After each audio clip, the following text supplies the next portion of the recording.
matin, c'est une interview de Benny Gantz qui fait la une du Yediot Aharonot. Mais alors Olivier, est-ce un hasard si le vice-premier ministre a choisi le Yediot pour cet entretien ?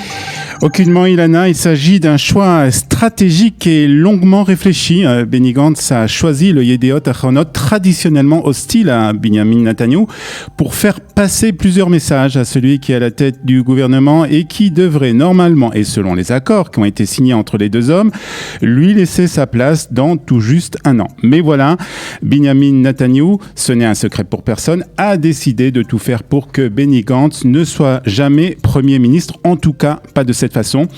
Et Benny Gantz, qui pour sa part est resté jusqu'à présent politiquement correct, a changé de ton ce matin dans les colonnes du Yediot Aharonot. C'est un Benny Gantz décidé, sûr de lui-même, que l'on découvre ce matin.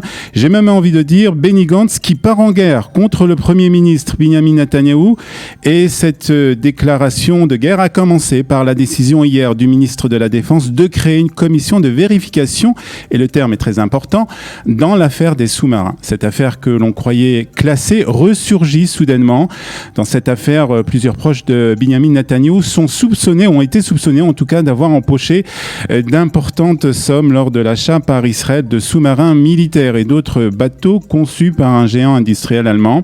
Le Premier ministre lui-même a été lavé de tout soupçon, mais Benny Gantz veut vérifier pourquoi le Premier ministre a pris la décision d'acheter ces sous-marins sans en informer les responsables sécuritaires de l'État d'Israël. Je me suis entretenu avec le Premier ministre et je lui ai dit que je ne cherche pas sa chute, mais à faire toute la vérité dans cette affaire, déclare Benny Gantz dans le Yediot Aharonot. Il reconnaît cependant que cette décision peut être interprétée comme une décision politique. C'est d'ailleurs l'avis du Israël Hayom ce matin qui titre en première page: la commission de vérification a été décidée pour des raisons politiques, titre du Israël Hayom ce matin. Et c'est l'avis aussi de Amit Segal, le commentateur politique de la chaîne 12, qui déclare que cette commission de vérification et non commission d'enquête, le terme est très important, est une manière de donner un sursis à l'actuel gouvernement. Pour Amit Segal, le fait que cette commission a 4 mois pour donner ses conclusions montre bien que le but de Benny Gantz est de se donner un temps avant de dissoudre l'actuelle coalition. Une commission d'enquête ou de vérification ne peut, selon Amit Segal, faire un véritable travail dans un laps de temps aussi court, a déclaré hier le commentateur politique de la chaîne 12. Et le but de Benny Gantz est de faire couler le Premier ministre par l'affaire des sous-marins, écrit aussi ce matin Amnon Lord dans les colonnes du Israël Hayom. Puis retour au Yediot Aharonot et cette interview importante de Benny Gantz qui fournit ce matin aussi quelques titres politiques, comme cette petite phrase: le pays vit au ralenti car Binyamin Netanyahou pense avant tout à ses intérêts personnels et surtout à son procès. Nous sommes au bord du chaos, ajoute le ministre de la Défense ce matin dans le Yediot Aharonot. Et le Yediot Aharonot qui a, lui, décidé de consacrer sa une politique, si le Yediot Aharonot a décidé de consacrer sa une à cette affaire politique, ce n'est pas le cas du Israël Hayom qui lui parle du retour à l'école des classes et EVAV 5e et 6e. Et Noam Dvir estime que cette décision est une erreur.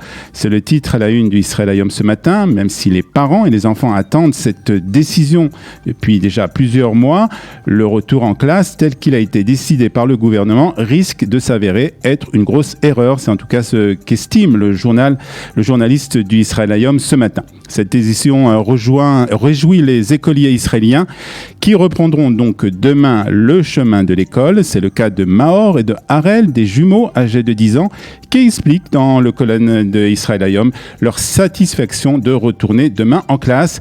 Ça va être sympa de ne pas apprendre devant un ordinateur, déclare Maor au Israël Hayom ce matin.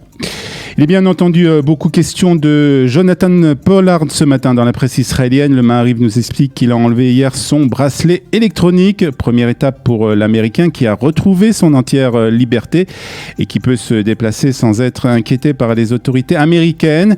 Il déclare au quotidien qu'il a l'intention de faire prochainement son alia tout en gardant un profil bas pour pouvoir se consacrer à son épouse qui est gravement malade, nous rappelle le Maariv. Et puis cette semaine, Olivier, la presse israélienne se mobilise en faveur des femmes battues et consacre ainsi plusieurs reportages à ce sujet. En effet, la raison, Ilana, est que cette semaine est la semaine de mobilisation nationale en faveur des femmes battues et la presse israélienne consacre de nombreux reportages à ce sujet. Et l'Israël Hayom nous explique le lien qu'il existe entre le corona et les violences conjugales. Il part d'un constat, le nombre de plaintes déposées depuis le début de la pandémie. Et tenez-vous bien, Ilana, il a été multiplié par 3 depuis le début de l'année. 7200 contre 2530 pour la même période en 2019. Depuis janvier, 20 femmes ont été tuées en Israël, 12 d'entre elles par leur conjoint. Elles étaient 16 pour l'année 2019. Selon la directrice générale de l'Association des centres d'assistance aux victimes de violences familiales, aux victimes d'agressions sexuelles, le confinement conçu pour assurer notre sécurité a rendu les maisons plus dangereuses, déclare Orit Solisyenko. Malheureusement, il faut tenir compte du fait que ce qui a été révélé jusqu'à présent n'est que la partie immergée de l'iceberg. Nous continuerons à avoir des conséquences de cette crise actuelle pendant des mois, voire des années, ajoute cette responsable d'association. La promiscuité, les tensions économiques et l'insécurité sanitaire sont les principales raisons de ces violences, conclut le Israël Hayom ce matin.